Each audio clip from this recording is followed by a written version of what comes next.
Disclaimer: this story contains mature themes intended for adult viewers. Viewer discretion is advised.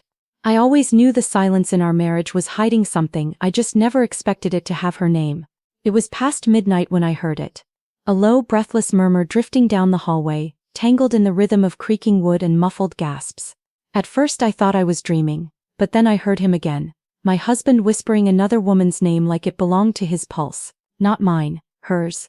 The door to our bedroom was slightly open. A thin line of golden light spilled into the darkness, slicing through me before I even stepped closer. My heart didn't race the way it should have. It burned. Slow, heavy, curious. I pushed the door open. There they were, bodies moving in a rhythm that felt both foreign and devastatingly familiar. The woman's fingers traced his shoulders as if she'd memorized the map of him. His eyes were closed, lips parted, lost somewhere between guilt and pleasure. The sheets tangled around them like secrets that had been waiting too long to surface.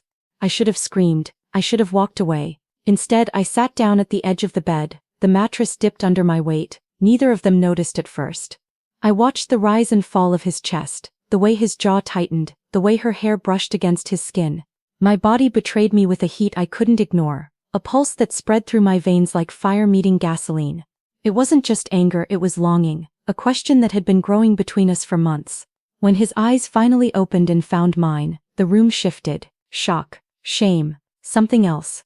I didn't speak. I didn't cry. I simply reached for him, slow, deliberate, pulling him closer until the space between us disappeared. The air thickened. The past, the betrayal, the ache, all of it hanging there waiting to see what I would do next. And that's when everything changed. His name was still trembling in the air when I pulled him closer. For a second none of us moved. The room felt smaller, tighter, as if the walls themselves were listening. His breath brushed against my cheek, uneven, uncertain. Up close I could see the war inside his eyes. Guilt flickered there. So did something that looked dangerously like relief. "Why are you looking at me like that?" he whispered, his voice raw. I didn't answer right away. My fingers rested lightly against his collarbone, feeling the rapid rhythm beneath my touch. It had been so long since I'd felt his heartbeat like this. Not across a dinner table, not through polite goodnights, but right here, skin to skin, where honesty couldn't hide. "Like what?" I finally asked, my voice steady even though my chest felt like it was splitting open. "Like you're not leaving." The other woman shifted beside him, her presence still real, still undeniable. But something had shifted in the space between my husband and me. It wasn't just betrayal anymore. It was the months of distance, the unanswered texts, the nights we turned our backs to each other instead of reaching across the dark. My knee brushed his thigh. Accidental, intentional, even I wasn't sure. He inhaled sharply. "You said her name," I murmured, not accusing, just stating the truth that hung between us. His jaw tightened. "I didn't mean for you to hear. That's not what I meant." Our eyes locked again, and this time neither of us looked away. Beneath the anger, beneath the confusion, there was something familiar, the same gravity that had pulled us together years ago. The same spark we'd both pretended had burned out. My hand slid up to the back of his neck, fingers threading lightly into his hair. He leaned into the touch before he could stop himself.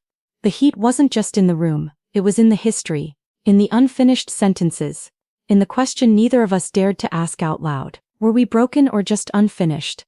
And as his forehead rested against mine, hovering between apology and hunger, I realized the hardest part wasn't what I'd walked in on. It was deciding whether I still wanted him to choose me. The space between us throbbed with everything we hadn't said. His forehead rested against mine, warm and familiar, and for a heartbeat I almost forgot she was still there. Almost forgot the months of quiet dinners and careful conversations that felt more like negotiations than love. We hadn't fallen apart in one dramatic explosion. We had eroded slowly, politely, painfully. "I tried," he said softly, the words barely audible. "You shut me out."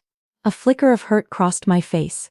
"I shut you out." My voice didn't rise, it dropped heavy with exhaustion. "You stopped reaching." The truth hung there, sharp and undeniable. His fingers slid down my arm, hesitant at first, then firmer, like he was remembering how the touch sent a tremor through me. My body leaned closer before my mind could stop it. I could feel his breath change again, deeper now, slower. We were standing on the edge of something dangerous, not because it was wrong, but because it was unfinished. The blonde woman shifted again, and the reminder of her presence tightened my chest. She wasn't just a mistake, she was a symptom of distance, of pride, Of all the nights we chose silence over vulnerability. His hand moved to my waist, my fingers curled slightly into his shirt. For a split second he leaned in, lips hovering just inches from mine. I felt it, the pull, the gravity, and that's exactly why I pulled back. Not dramatically, not angrily, just enough.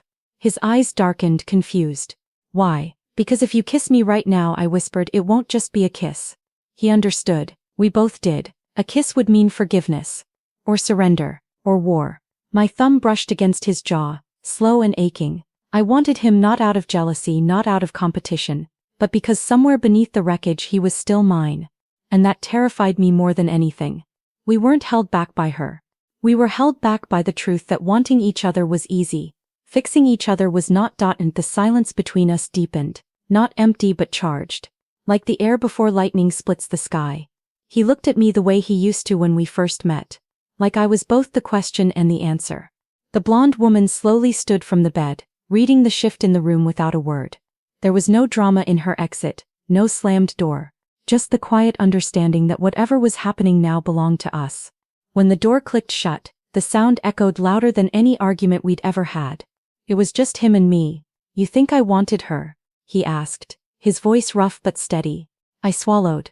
You said her name. His hands dropped from my waist, but not in retreat, in surrender. I said it because I was trying to feel something, he admitted. Anything. I thought maybe if I said it enough it would be easier than saying yours. That confession landed between us like a crack in glass. Easier? I whispered. You matter too much, he said, stepping closer.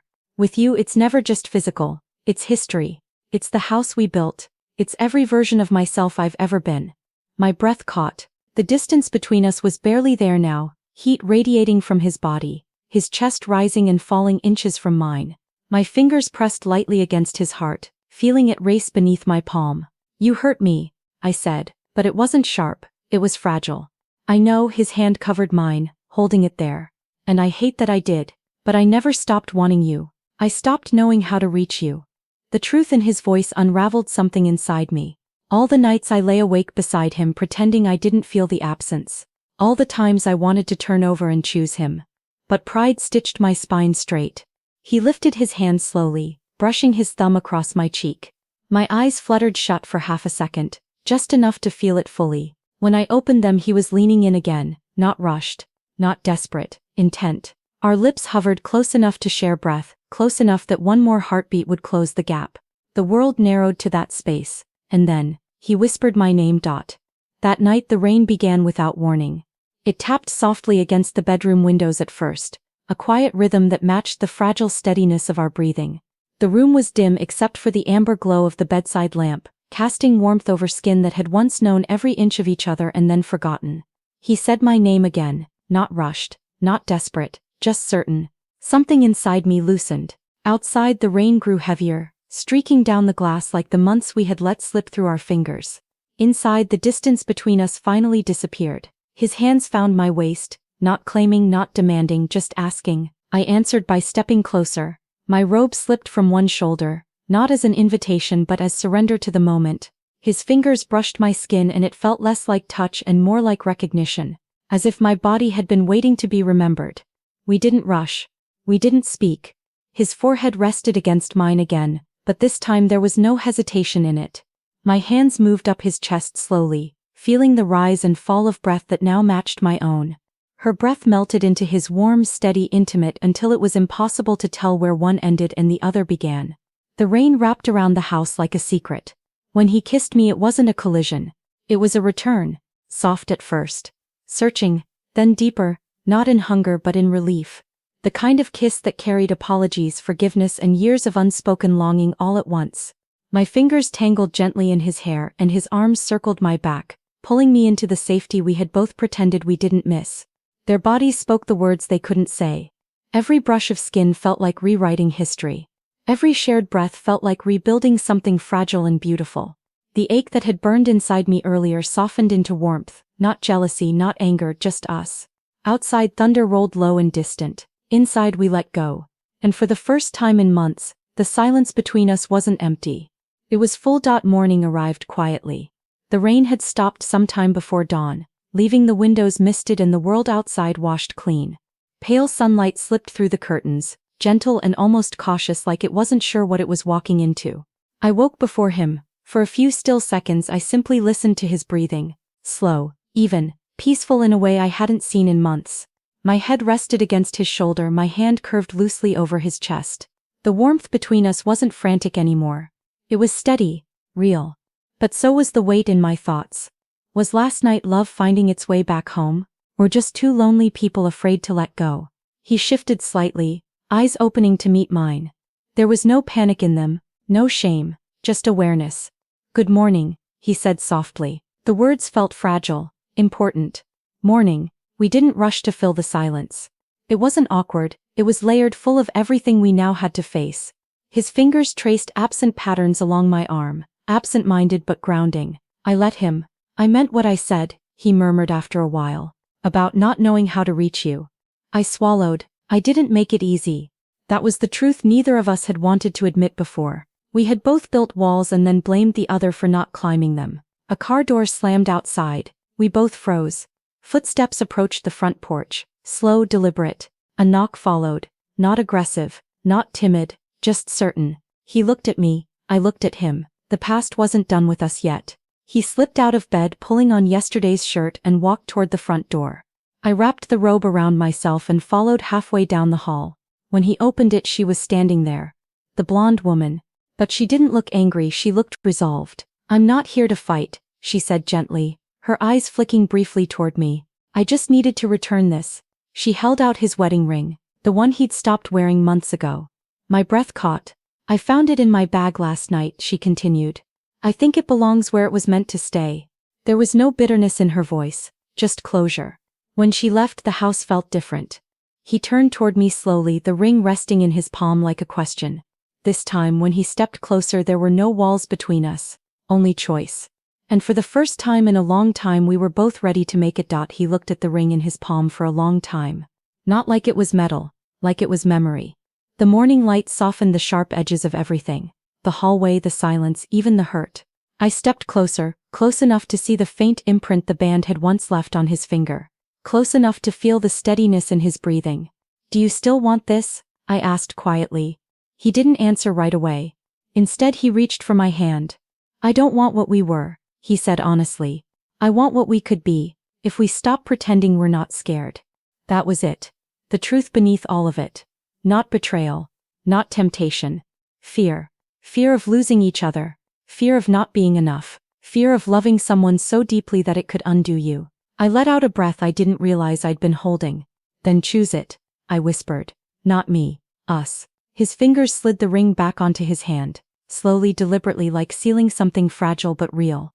There was no dramatic speech, no grand gesture, just a quiet decision made in full awareness of what it would require.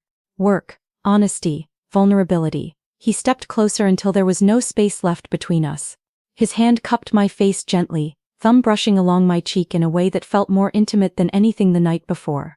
This wasn't heat, this was peace. I rose onto my toes and pressed my lips to his forehead. Soft, lingering, certain. He closed his eyes, exhaling against my hair, arms wrapping around me, not in possession but in promise. Outside, the world moved on, cars passed, birds called, morning unfolded. Inside, we stood still for a moment longer, not because everything was fixed, but because we were finally facing it together. His forehead rested against mine, and this time there was no hesitation. No other names. No shadows at the door, just us. Choosing each other, not out of desperation, not out of habit, but because after everything we still felt the pull. And this time we didn't look away.